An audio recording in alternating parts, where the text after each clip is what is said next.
simpatisan sekalian yang saya kasihi di dalam nama Tuhan kita Yesus Kristus. Selamat pagi. Bagaimana kabarnya pagi hari ini? Baik. Di Tuhan baik semua. Di Tuhan kita semua telah bernyanyi memuji nama Tuhan. Dan sekarang kita akan belajar firman Tuhan. Mari kita buka Alkitab kita dalam 1 Tesalonika. 1 Tesalonika pasal 1 ayat kedua hingga ayat yang ke-10. 1 Tesalonika pasal 1 ayat kedua hingga ayat ke-10. Jika sudah menemukannya, kita akan baca silih berganti. Saya ayat yang kedua, jemaat ayat ketiga, demikian kita silih berganti hingga ayat yang ke-10. 1 Tesalonika pasal 1 ayat kedua hingga ayat ke-10. Kami selalu mengucap syukur kepada Allah karena kamu semua dan menyebut kamu dalam doa kami. Sebab kami selalu mengingat pekerjaan imanmu, usaha kasihmu dan ketekunan pengharapanmu kepada Tuhan kita Yesus Kristus di hadapan Allah dan Bapa kita. Dan kami tahu, hai saudara-saudara yang dikasihi Allah, bahwa Ia telah memilih kamu. Sebab Injil yang kami beritakan bukan disampaikan kepada kamu dengan kata-kata saja, tetapi juga dengan kekuatan oleh Roh Kudus dan dengan suatu kepastian yang kokoh. Memang kamu tahu bagaimana kami bekerja di antara kamu oleh karena kamu. Dan kamu telah menjadi penurut kami dan penurut Tuhan.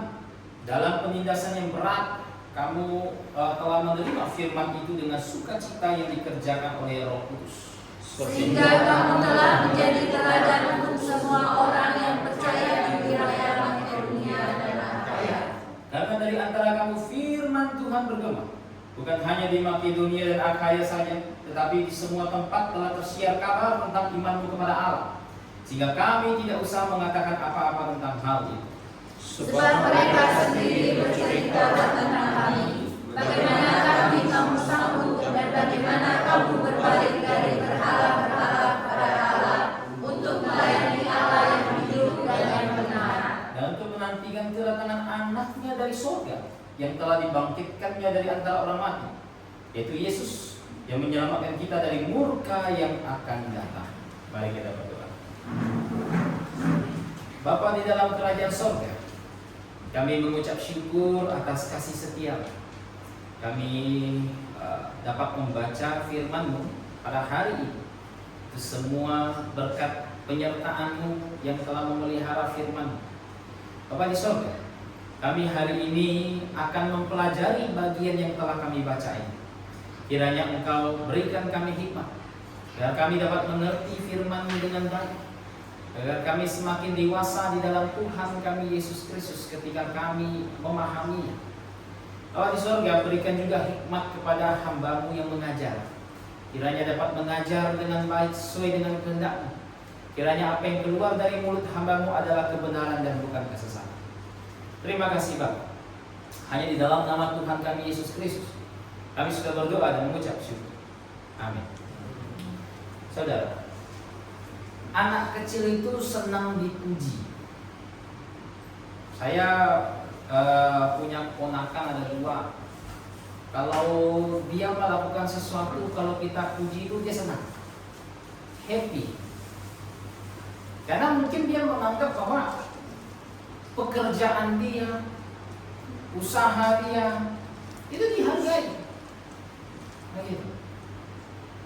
Nah, pujian memang harus diberikan kepada orang-orang seperti itu. Artinya orang yang usahanya benar, yang pekerjaannya bagus, yang mendatangkan sukacita bagi orang-orang di sekitarnya. Pujian mesti diberikan kepada orang tersebut. Saudara, dalam Alkitab kita melihat bagaimana kita kelak suatu saat sebagai pelayan Tuhan itu pun akan beroleh pujian. Tuhan katakan bahwa nanti kelak di tatah pengadilan Tuhan akan memuji mereka yang melayani Tuhan dengan setia. Tuhan katakan begini, engkau adalah hamba-Ku yang setia. Saudara, saya rasa tidak ada hal yang lebih indah yang kita harapkan selain daripada pujian Tuhan kita Yesus Kristus. Selain daripada pujian dari Tuhan yang memegang segala sesuatu di alam semesta ini. Pujian yang menandakan bahwa segala perjuangan kita semua di dunia ini adalah perjuangan yang tidak sia-sia.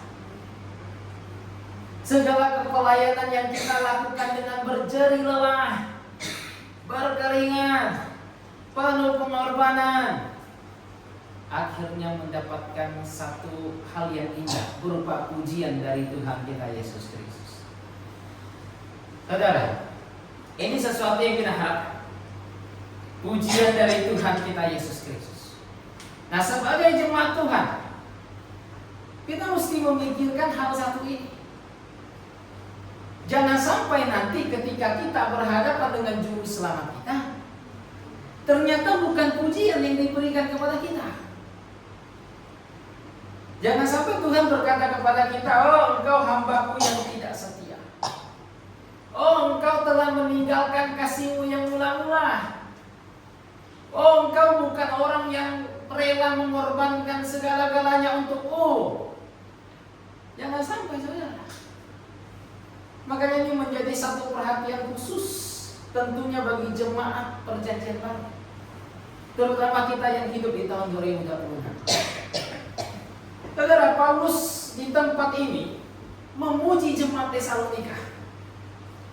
Dia memuji jemaat Tesalonika bukan karena ada hal-hal duniawi yang ada pada mereka, bukan karena kekayaan mereka,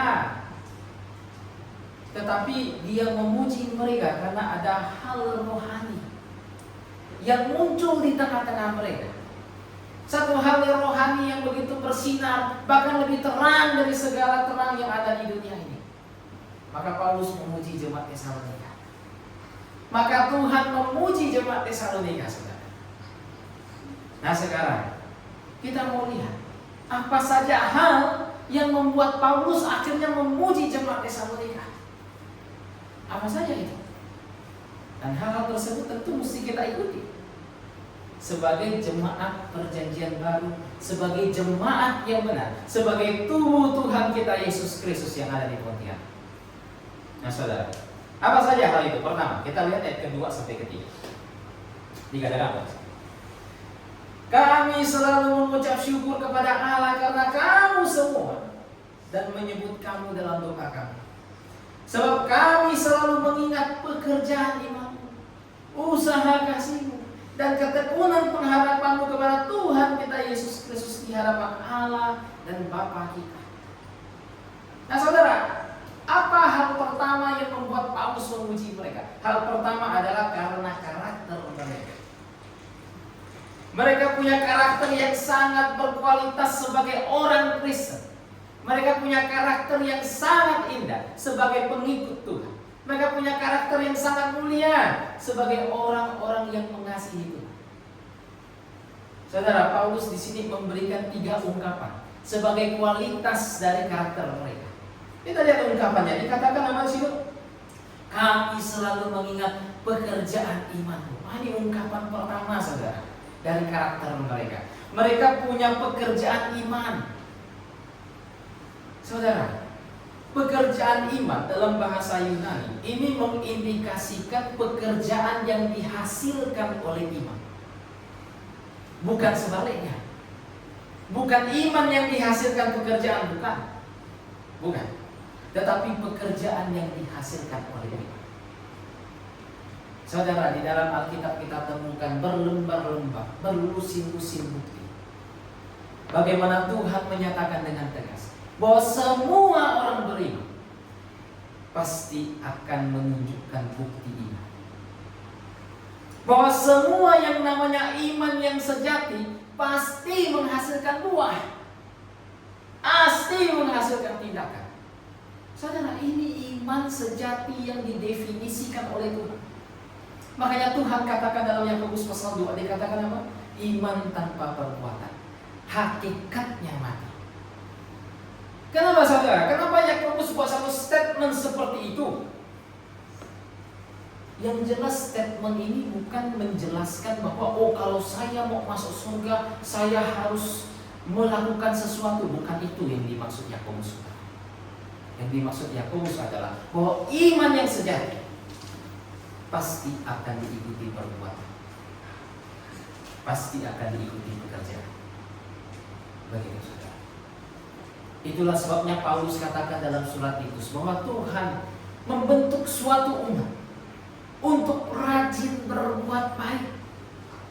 Dalam surat Efesus Tuhan katakan bahwa kita diselamatkan oleh kasih karunia melalui iman. Itu bukan hasil usaha, itu bukan hasil pekerjaan. Tapi lihat ayat ke-10 dikatakan bahwa kita dipersiapkan untuk melakukan pekerjaan.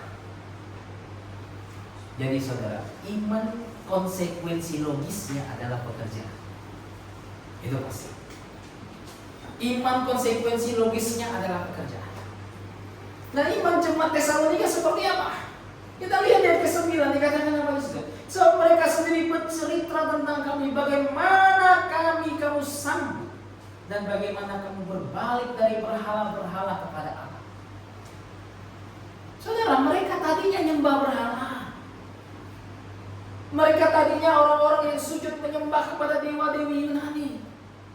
Tetapi ketika Injil Yesus Kristus datang, ketika kebenaran datang kepada kota Tesalonika, iman timbul. Dan iman ini menghasilkan sebuah pekerjaan. Mereka akhirnya berbalik dari berhala-berhala tersebut, segera mengarah kepada Allah yang benar. Saudara, kenapa itu bisa terjadi? Karena ketika Paulus membawa berita Injil Yesus Kristus, dia membawa berita yang sejati. Dia memperkenalkan Allah yang benar. Dia memperkenalkan Allah yang hidup. Dia memperkenalkan satu pesan yang tidak korup, yang tidak rusak. Makanya iman yang timbul adalah iman yang sejati. Dan pekerjaan yang mengikuti iman tersebut adalah pekerjaan yang benar. Nah saudara, iman yang tak sejati, iman yang palsu, kepercayaan yang salah, terkadang juga bisa diikuti pekerjaan. Tapi tentu pekerjaan yang dihasilkan adalah pekerjaan yang salah. Pekerjaan yang dihasilkan tentu adalah pekerjaan yang tidak benar. Anda bisa bayangkan ketika ada orang yang mengajarkan misalnya bahwa kita harus percaya Yesus Kristus, tetapi juga kita bisa percaya kepada dewa-dewi yang lain misalnya. Kita bisa percaya Yesus Kristus, tapi jangan percaya Dia sebagai satu-satunya Tuhan. Kira-kira pekerjaan yang timbul dari iman tersebut akan seperti apa? Tentu akan menghasilkan satu pekerjaan yang sama. Mungkin saja dia tetap sujud menyembah kepada dewa-dewa tertentu. Mungkin saja dia tetap mempraktekkan berhala, praktek-praktek penyembahan berhala dia. Mungkin dia belum rela meninggalkannya. Kenapa? Karena berita yang benar belum sampai. Makanya saudara, gereja yang benar itu mesti ada. Setiap orang mesti mengorbankan segala-galanya cari gereja yang benar, untuk kejar gereja yang benar, saudara. Saudara, tidak semua gereja itu sama. Ini sesuatu yang sering saya sampaikan. Tidak, saudara. Gereja yang satu mengajarkan bayi harus dibaptis. Gereja yang lain berkata tidak perlu dibaptis. Gereja yang satu berkata baptisan bisa menyelamatkan. Gereja yang lain berkata tidak. Gereja yang satu berkata bahasa lidah sudah berhenti. Gereja yang lain berkata belum, masih jalan. Gereja yang satu berkata bahwa Tuhan Yesus Kristus bukanlah Tuhan yang maha kuasa. Yang satu berkata maha kuasa. Saudara, apakah dengan model seperti ini dapat kita simpulkan semua gereja sama? Kalau seseorang mencapai satu kesimpulan semua gereja sama dengan model seperti ini, maka sepertinya ada sesuatu yang salah pada pemikiran dia. Ada sesuatu yang salah pada otak dia. Ketika menilai, menimbang hal-hal duniawi, nilai produk parfum yang satu dengan produk parfum yang lain. Produk parfum ini kurang bagus karena ada ini, ada itu, ada ini, ada itu. Yang ini bagus karena ada ini, itu, ini, itu. Saya pilih yang ini karena ini paling bagus. Kenapa? Karena saya menganggap nggak semua parfum sama. Saudara, ketika menilai hal-hal duniawi tersebut, semua orang bisa. Semua orang mampu. Bahkan dengan rela meninggalkan brand yang mungkin tadinya dia ikuti. Tetapi ketika dia temukan hal yang kurang pada brand tersebut, ada hal yang lebih pada brand yang lain, dia akan tinggalkan itu dan mengikuti brand yang lain. Saudara, untuk hal-hal duniawi orang bisa melakukan itu, tetapi tidak untuk gereja. Ketika berbicara gereja, semua orang akan menghindari dan berkata, enggak, semua gereja sama, pokok sama saja. Pokok sama. Saudara, bukankah ini namanya dua standar yang berbeda? Dua standar yang berbeda. Pikirkan, pakai akal sehat kita. Apakah kita mau kejar yang benar, atau kita mau pertahankan ego kita di hadapan Tuhan? Saudara, Alkitab adalah satu-satunya otoritas bagi kita untuk menentukan itu.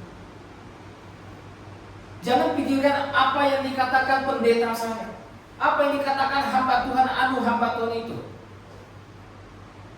Bahkan apa yang saya ajarkan, uji langsung dengan firman Tuhan. Benar apa tidak? Yang benar ikuti, yang salah tinggalkan. Semua orang harus mesti punya hati seperti kau. Tuhan, pimpinlah aku ke jalan yang kekal itu. Kenapa, saudara? Karena ada banyak jalan yang menuju kebinasaan. Ada banyak jalan yang menuju kepada kesalahan. Daud paham ini dengan amat sangat. Daud tidak mau sampai tersesatkan. Daud tidak mau sampai binasa pada jalan yang salah. Dia rela dikoreksi oleh Tuhan. Dia rela dikoreksi oleh nabi-nabi Tuhan. Nabi Tuhan datang, silakan koreksi, silakan. Tuhan, pimpinlah aku ke jalan yang kekal. Saudara, ketika setiap orang punya hati seperti Daud, apa yang Anda harapkan? Apakah Anda mengharapkan tidak ada orang datang koreksi? Apakah Anda mengharapkan tidak ada orang yang datang untuk kasih tahu bahwa Anda salah? Apakah Anda mengharapkan bahwa tidak akan ada orang datang yang menghakimi saya? Saudara, kalau model seperti ini, jangan berdoa di hadapan Tuhan, pimpinlah aku ke jalan kekal, jangan.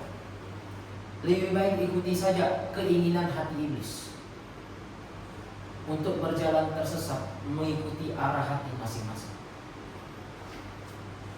Saudara, yang namanya gereja itu bukan bicara perasaan. Saya rasa nyaman di gereja ini, bertumbuh. Saya rasa nyaman di gereja itu, bertumbuh. Bukan, ini bukan bicara perasaan. Bertumbuh tidaknya seseorang bukan perasaan. Saya pernah ketemu orang berkata, saya nyaman di gereja itu, saya merasa bertumbuh. Mau tes? Kita tes, bertumbuh apa enggak? Saudara, tumbuh apa tidak itu sesuatu yang bisa dites. Alkitab katakan dalam Ibrani pasal 5, diukur dari sudut pandang waktu, engkau seharusnya sudah menjadi pengajar. Tetapi kenyataannya tidak. Engkau seharusnya sudah mendapat tekanan keras, tetapi engkau masih perlu susu. Saudara, tumbuh apa enggak tuh bisa diuji imunya. Bukan soal perasaan. Saya merasa bertumbuh, ayo. Pertanyaan sederhana, tobat itu apa? Enggak tahu, Pak. Bertumbuh apanya macam begitu? Saudara, iman yang benar akan menghasilkan pekerjaan yang benar. Dan ini menuntut kita untuk mencari iman yang benar itu. Jika tidak, bagaimana Tuhan bisa menguji kita? Engkau hamba-Ku yang setia. Tidak mungkin, saudara. Karena iman kita ternyata salah. Pekerjaan kita ternyata salah. Tapi kualitas karakter mereka nggak hanya di situ. Dikatakan apa? Di situ dikatakan apa? Pekerjaanmu, usaha kasihmu. Saudara, mereka tidak hanya punya pekerjaan iman, mereka punya usaha kasih. Dalam konstruksi bahasa Yunani juga sama. Ini artinya apa? Usaha yang dihasilkan oleh kasih. bukan sebaliknya. Bukan usaha menghasilkan kasih, bukan, tapi usaha dihasilkan oleh kasih. Jadi kasih tersebut menghasilkan yang namanya sebuah usaha untuk bekerja dalam pekerjaan Tuhan. Saudara jemaat Tesalonika paham betul. Inilah yang buat Tuhan puji mereka, bahwa yang namanya kasih memang melibatkan ada unsur perasaan. Tetapi kasih tidak hanya perasaan. Tidak. Saya akui kasih pasti ada unsur perasaan. Kalau kasih tak ada unsur perasaan, apa yang kau lakukan begitu kan? Gak ngapa-ngapain kamu gitu. Kasih ada unsur perasaan, tapi bukan hanya unsur perasaan. Kasih ada unsur pengorbanan. Kasih ada usaha, ada unsur berusaha melakukan sesuatu. Ini yang namanya kasih. Ini yang namanya cinta kalau kita definisikan dalam bahasa tersebut. Saudara, tidak perlu cari jauh-jauh contoh kasih yang benar itu seperti apa. Anda bisa lihat apa yang Tuhan lakukan. Itu contoh kasih yang paling benar. Tidak usah baca berlembar-lembar, baca Yohanes pasal 3. Di situ contoh kasih yang nyata. Saudara, Tuhan katakan karena begitu besar kasih Allah akan dunia ini, sehingga Ia mengutus anaknya yang tunggal untuk datang ke dalam dunia, mengorbankan diri di atas kayu salib. Itu kasih Tuhan, saudara. Tidak hanya ada perasaan Tuhan di sana, tetapi ada pengorbanan Tuhan di sana. Ada sesuatu yang Tuhan lakukan di sana. Dengan jalan apa? Mengutus Yesus Kristus datang ke dalam dunia. Saudara, ini bukan sesuatu yang ringan, sering saya katakan. Ini sesuatu yang sungguh berat, sungguh amat berat. Tetapi Dia, Yesus Kristus, mengosongkan dirinya untuk sementara waktu, datang ke dalam dunia, mengerjakan apa yang Bapa kehendaki. Saudara, itu kasih yang Tuhan definisikan. Yang tidak hanya perasaan, tapi ada pengorbanan di situ. Ada sesuatu yang dilakukan di situ, ada sesuatu yang dikerjakan di situ. Saudara, inilah yang namanya usaha kasih. Jemaat Tesalonika melakukannya dengan baik. Jemaat Efesus awal berdiri melakukannya dengan baik. Tetapi berpuluh-puluh tahun kemudian, tahun 90-an, jemaat Efesus dikatakan sudah meninggalkan kasihnya yang mula-mula. Kalau meninggalkan kasih yang mula-mula, berarti usahanya ditinggalkan juga, betul? Sama betul. Kasih itu kan pemanasnya. Kasihnya dingin, ditinggalkan, maka tidak ada lagi usaha yang dikerjakan oleh sebuah gereja. Ini terjadi, saudara. Makanya Tuhan sangat peringatkan betul jemaat Efesus itu. Kembali kepada kasih-Mu itu. Bertobatlah. Ingatlah seberapa dalam kau telah jatuh. Saudara, kasih yang mula-mula juga kita miliki ketika kita bertobat dan percaya kepada Kristus. Saya rasa semua orang yang sudah lahir baru di tempat ini pernah merasakan kasih tersebut. Tak mungkin tidak. Satu kasih yang besar, yang bahkan kalau kita pikirkan, saya rela mengorbankan dunia ini untuk Tuhan. Saya rela mengorbankan segala-galanya untuk Tuhan. Pasti punya, saudara. Ini kasih yang mula-mula ketika saya lahir baru. Saudara, apakah kasih itu sudah meninggi? Apakah kasih itu sudah ditinggalkan? Ataukah kasih itu semakin membara dari hari ke hari, semakin dipanaskan? Itu bergantung kepada kita masing-masing. Gereja ini juga sama. Karena terdiri dari kita semua. Terdiri dari orang-orang berdosa yang diselamatkan Tuhan. Terdiri dari orang-orang yang punya kasih yang mula-mula. Nah, apakah kasih tersebut masih ada? Kita akan mempengaruhi satu usaha gereja kita.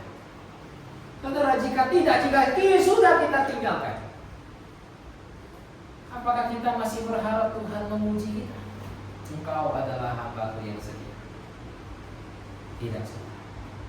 Ini yang perlu kita pikir. Tapi tidak hanya itu karakternya. Saya mesti agak cepat ya namanya. Dikatakan begini. Karakter ketiga mereka apa? Usaha kasihmu dan ketekunan pengharapanmu kepada Tuhan kita Yesus Kristus di hadapan Allah dan Bapa kita. Saudara, disebutkan ketekunan pengharapan. Dalam konstruksi bahasa Yunani juga sama. Pengharapan mereka menimbulkan ketekunan. Bukan sebaliknya. Tapi pengharapan mereka menimbulkan ketekunan. Saudara, ketika kita baca tadi, jemaat Tesalonika bukan jemaat yang sedang berada di masa damai. Tidak. Mereka bahkan dikatakan apa? Menerima firman itu dengan sukacita, sekalipun ada penindasan yang berat. Sekalipun ada penganiayaan yang muncul di kota mereka, mereka tetap terima firman itu sebagai firman Tuhan. Nah, saudara, kok bisa kan? Kenapa di saat semua orang mungkin bisa memilih menyelamatkan dirinya, di saat semua orang bisa memilih untuk aman dari penganiayaan, hanya tinggal lakukan satu langkah saja, jangan terima Yesus Kristus, atau pura-pura tidak terima padahal hati terima. Masih ada jalan seperti itu. Kenapa mereka lebih pilih penindasan, saudara? Karena pengharapan yang mereka punya. Pengharapan mereka membawa mereka dapat menghadapi dunia yang penuh dengan perubahan ini dengan teguh dan mantap. Satu pengharapan yang membuat mereka kokoh berdiri, sekalipun ada angin bertiup, tidak tumbang. Sekalipun ada penganiayaan, tetap berdiri teguh. Sekalipun ada kesulitan hidup, tetap pilih ikut Tuhan dibandingkan mundur daripada mengikuti Dia. Pengharapan apa yang mereka punya? Kita lihat ayat 10, itu pengharapannya. Dikatakan apa? Dan untuk menantikan kedatangan anaknya dari surga yang telah dibangkitkannya dari antara orang mati, yaitu Yesus yang menyelamatkan kita dari murka yang akan datang. Inilah pengharapan mereka, yaitu bahwa Tuhan kita Yesus Kristus akan segera datang.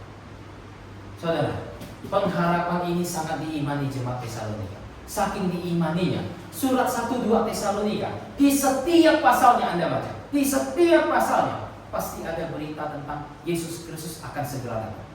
Setiap pasalnya, Anda silakan baca. Dalam setiap pasalnya dibuka lembaran demi lembaran, ada satu pesan yang sama. Yesus Kristus Tuhan kita akan segera datang. Saudara, pengharapan ini masih kita miliki sampai hari ini. Sampai hari ini kita masih menyerukan Maranatha. Kenapa? Anda tahu arti Maranatha apa? Dari bahasa Aram. Bukan Arab ya, orang sering salah dengar, pikirnya Arab. Dengar saya ngomong Arab ya Pak, bukan Aram. Dari bahasa Aram. Apa artinya Maranatha? Tuhan segera datang. Ini satu salam yang dikumandangkan oleh jemaat. Maranatha, Tuhan segera datang. Saudara, satu pengharapan yang begitu besar yang dimiliki oleh kita semua bahwa Tuhan akan segera datang. Kalau setiap dari kita punya pengharapan yang sama, Tuhan akan segera datang, apakah kita tidak siap untuk menghadapi perubahan dunia ini? Apakah kita tidak siap berdiri bagi Tuhan sekalipun sendiri? Saudara, jika tidak siap, ditakutkan ketika kita mundur dari para Tuhan, ketika kita mundur dari gereja yang benar, ketika kita mundur dari iman kita, di saat itu Tuhan datang. Dan ketika Tuhan datang, apakah Dia akan berkata kepada kita, engkau adalah hamba-Ku yang setia? Tidak, saudara. Tidak. Pengharapan tersebut seharusnya mendorong kita untuk semakin mengasihi Tuhan kita, untuk semakin tekun menghadapi segala sesuatu. Kenapa? Karena kita tahu kapan saja Tuhan saya bisa datang. Hari ini, detik ini, jam ini, Tuhan bisa datang. Dan ketika Dia datang, apakah Anda sudah siap? Apakah Anda sudah siap? Buku himne kita, sudah siapkah kau sambut? Sudah siap? Amin. Amin. Saudara, itu karakter mereka yang dipuji Paulus. Tapi tidak hanya karakter, kita lanjut lagi. Yang kedua, itu karakter. Sekarang kita mau lihat ayat 4-7. Maka saya mesti kejar ya. Dikatakan apa sih? Dan kami tahu, hai saudara-saudara yang dikasihi Allah, bahwa Ia telah memilih kamu. Sebab Injil yang kami beritakan bukan disampaikan kepada kamu dengan kata-kata saja, tetapi juga dengan kekuatan oleh Roh Kudus dan dengan suatu kepastian yang kokoh. Memang kamu tahu bagaimana kami bekerja di antara kamu oleh karena kamu. Dan kamu telah menjadi penurut kami dan penurut Tuhan dalam penindasan yang berat. Kamu telah menerima firman Tuhan dengan sukacita yang dikerjakan oleh Roh Kudus, sehingga kamu telah menjadi teladan untuk semua orang yang percaya di wilayah Makedonia dan Akhaya. Saudara, apalagi yang Paulus puji dari mereka? Yang Paulus puji adalah kehidupan mereka yang telah diubah. Kehidupan mereka yang telah diubah. Saudara, kalau Anda baca yang 4-7, Anda akan menemukan satu kehidupan yang berubah total. Satu kehidupan yang berubah drastis. Tadi dalam ayat pembacaan kita yang dibawa sama saudara Jose, kita tadinya ciptaan lama, adiknya kita orang berdosa. Tetapi ketika bertobat dan percaya, ketika Injil itu datang, ketika kita menerima kasih karunia tersebut, apakah kita tetap menjadi ciptaan yang lama? Jika tetap jadi ciptaan yang lama, maka tidak ada perubahan, saudara. Kita hanya berputar 360 derajat, putar-putar balik ke tempat semula. Tapi tidak. Ayat tersebut berkata, ini kita adalah ciptaan baru. Yang lama sudah berlalu, yang baru sekarang tiba. Kita sekarang adalah sesuatu yang baru di dalam Tuhan kita Yesus Kristus. Maka saudara, apakah tidak ada hal yang berubah? Oh, tentu ada.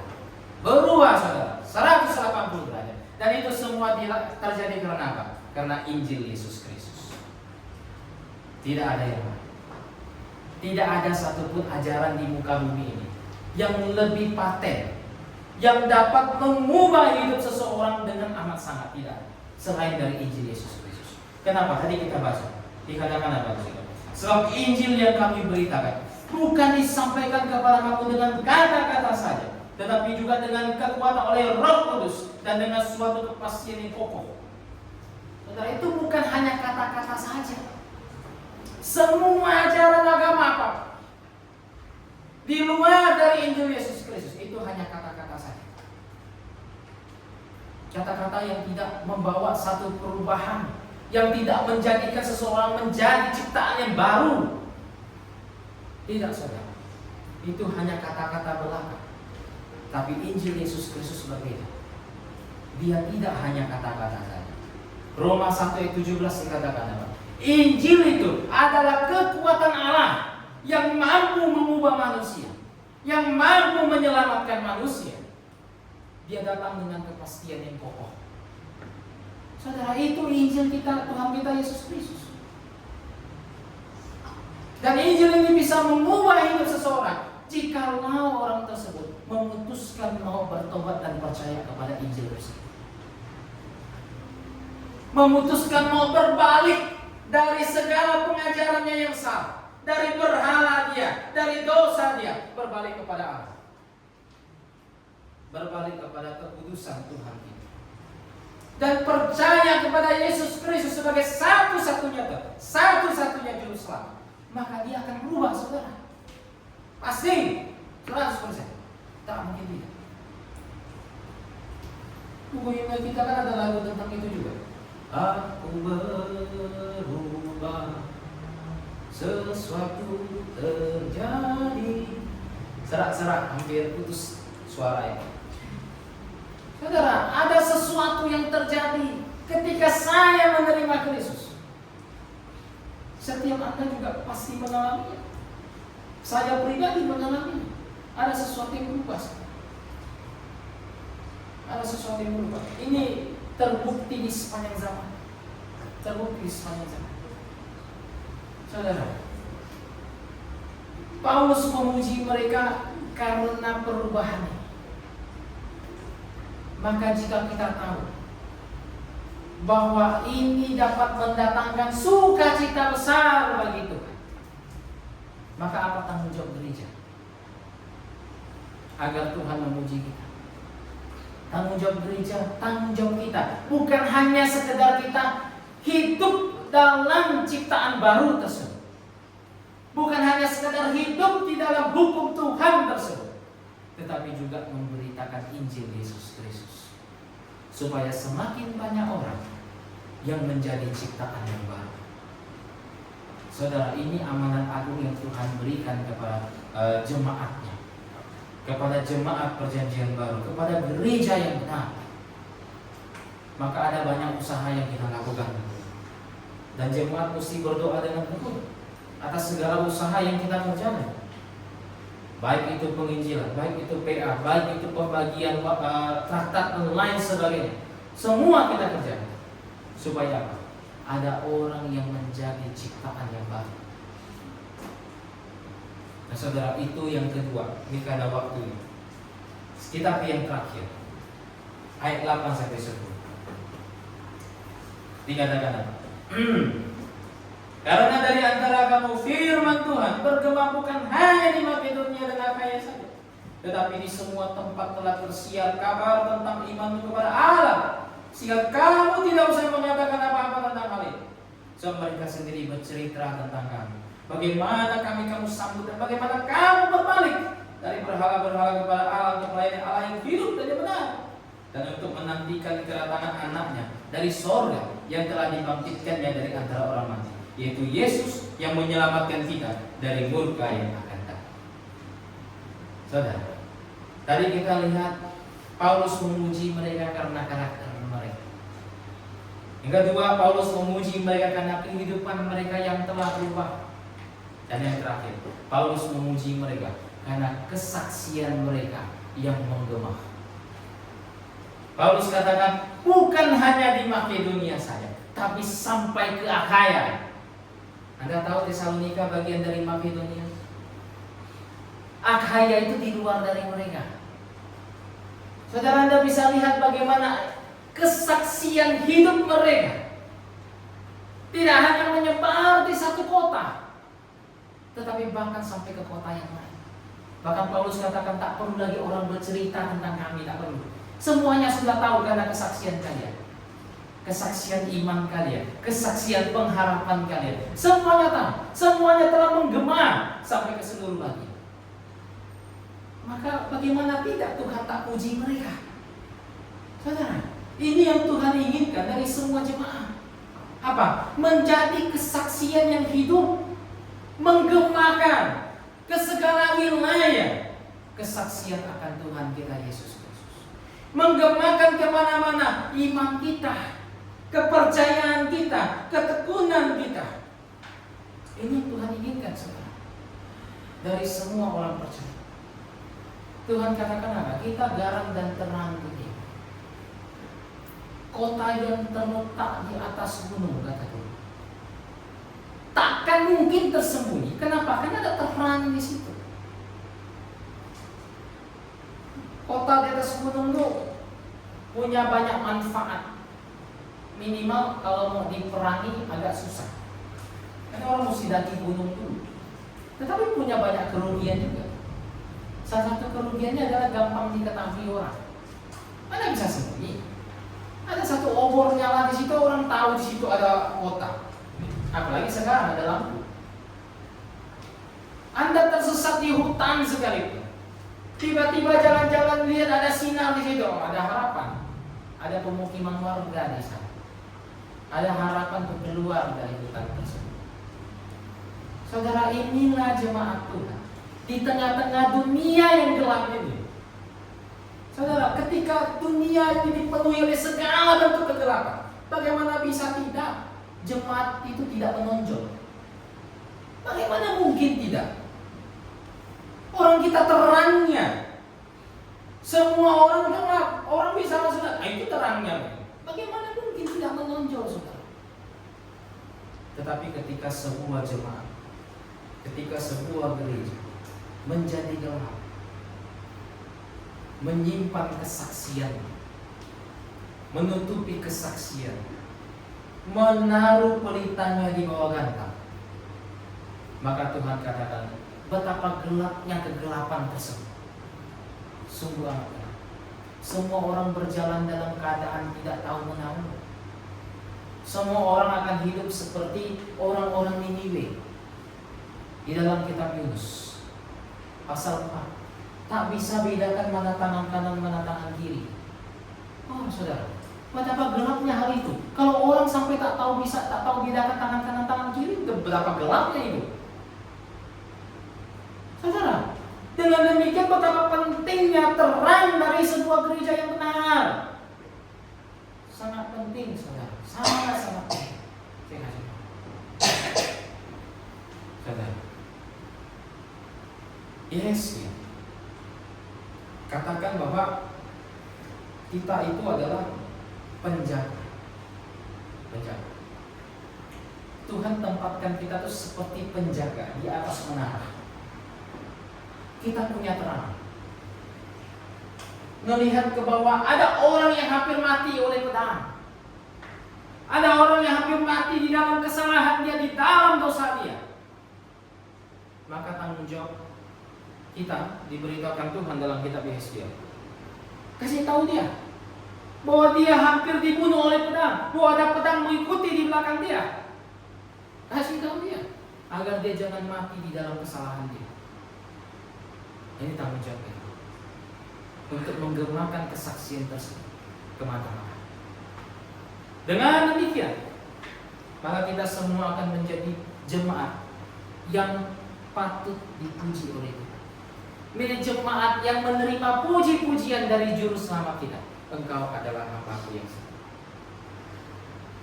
Saudara, kita sudah lihat apa alasan kenapa Paulus puji mereka. Paulus puji mereka karena karakter mereka. Paulus puji mereka karena kehidupan mereka yang berubah. Paulus puji mereka karena kesaksian mereka yang menggema. Nah saudara, apakah hari ini kita mau menjadi jemaat yang mendapat pujian tersebut? Amin. Jika kita ingin seperti demikian, maka kita harus memikirkan karakter kita, kehidupan kita yang berubah, dan kesaksian kita yang berubah. Kita tutup di dalam doa. Minta kesediaan saudara Josia.